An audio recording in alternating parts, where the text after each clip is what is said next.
আসার পরে যদি মনে করে এটা আজকে ছুঁড়ে ফেলবো, ওইটা তারা পারবে না। আলটিমেটলি এটা গণভোটেই যাইতে হবে, এবং গণভোটের মাধ্যমে যদি না আসে এইটা করা যাবে না। এই যে একটা প্রোগ্রেস হচ্ছে, এই প্রোগ্রেসটা নিয়ে আমি অনেক জায়গায়, অনেক সমাবেশে অনেক জায়গায় এই প্রশ্নটা করেছি, এটা যে ব্যাক চলে আসছে, এটা এত বড় একটা ডেভেলপমেন্ট হয়ে গেছে, এই ব্যাপারে আপনাদের কনসার্ন কি? খুবই দুঃখজনকভাবে কয়েকটা জায়গায় দেখেছি এই কনসার্নটা অনেকের ভেতরে আলোচিত হয় নাই, কিন্তু এটা আরো ওয়াইডলি আলোচিত হওয়ার দরকারটা ছিল। আমার মনে হয় যে আরেকটা সংকট যেটা আছে জুলাই সনদ এবং প্রত্যেকটা জায়গায়, প্রত্যেকেই আমরা যেটা ভাবছি সেটা হইল, কেউ সরকারের পয়েন্ট অফ ভিউ থেকে ঠিক আছে আমরাই তো সরকারে চলে যাচ্ছি, অতএব সরকারের দৃষ্টিতে দেখছে, আর কেউ কেউ আছে আমরা কোনোদিনই সরকারে যাব না এই মনোভাব নিয়ে দেখছে। এই দুইটার ভেতরে একটা হারমোনিয়াস ইন্টারপ্রিটেশন যদি আমরা খুঁজে নেওয়ার চেষ্টা করি, আমাদের সবার আগে মাথায় রাখা উচিত আমরা কি একটা পয়েন্টে একমত কিনা, যে বাংলাদেশের নির্দিষ্ট সময় পরপর free, fair and credible election হবে। এটা যদি হয়, হয়তো বা সামনের ইলেকশন যদি হয়, যারা সরকার গঠন করবে ওই দলটা 5 বছর পরে ইভেন যদি কনফিডেন্স হারায়, বিভিন্ন কারণেই তো সরকারের পতনও ঘটতে পারে, অন্য আরেকটা দল ক্ষমতায় আসবে, তারা বিরোধী দলে গেলে ওই বিরোধী দলের চোখ দিয়ে সংবিধানকে কিভাবে দেখতে চায়, এই জায়গাটা যদি আমরা বিবেচনায় রাখি, অ্যাট দ্য সেম টাইম যারা আজকে মনে করছে আমরা শুধু প্রেশার গ্রুপ,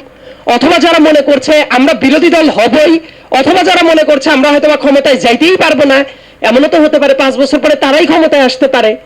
জনগণের কাছে। অর্থাৎ সবসময় বিরোধিতার চোখ থেকে না দেখে তারা যদি মনে করে আমরাও তো সরকারে যাইতে পারি, আবার যারা মনে করছে আমরাই সরকারে যাব, তাদেরও এটাও ভাবা উচিত যে আমরাও অল্প দিনের ভেতরে আমরাও বিরোধী দলে যাইতে পারি। এই দুইটা পয়েন্ট যদি এক জায়গায় চলে আসে, তাহলে দেখা যাবে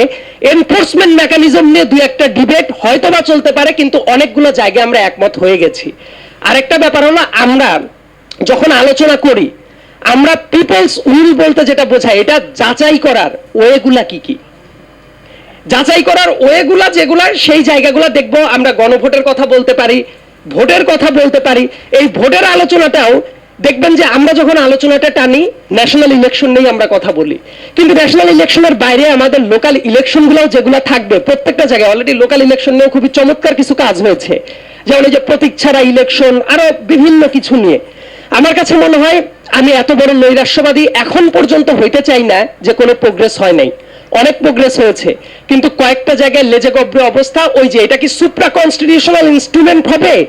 নাকি এমন কোন ব্যাপার, যেমন প্রফেসর আলী রিয়াজ স্যার একটা উত্তর দিয়েছেন যে এইটা যদি কনস্টিটিউশনের ভেতরেই এই পর্যন্ত নিয়ে আসতে হয়, অতএব এটা সুপ্রা কনস্টিটিউশনাল বডি না, কিন্তু তার ওই ব্যাখ্যার টেক্সট যেটা আছে, টেক্সটের ভেতরে কিছু ফারাকের জায়গাটা আছে। সো আমরা যেটা কয়েকটা জায়গায় যদি আমরা একমত হতে পারি, ইনস্টিটিউশনাল অ্যাকাউন্টেবিলিটি যদি থাকে, কারণ আমি দেখতে চাই দুদক বা অন্য সব প্রতিষ্ঠান যেটা আছে, দুদককে সবসময় ব্যবহার করা হয়েছে যে কেউ একজন আপনার স্মুথ জার্নিটাকে বাধাগ্রস্ত করছে, ওর বিরুদ্ধে দুদক লেগিয়ে দাও। আমি মনে করেছিলাম এটা শুধুমাত্র পলিটিক্যাল গভর্নমেন্টের সাথেই হয়, আনফরচুনেটলি এই গভর্নমেন্টের সময়ও এই কাজটা হয়েছে। এনবিআর থেকে শুরু করে কয়েকটা জায়গায় যখন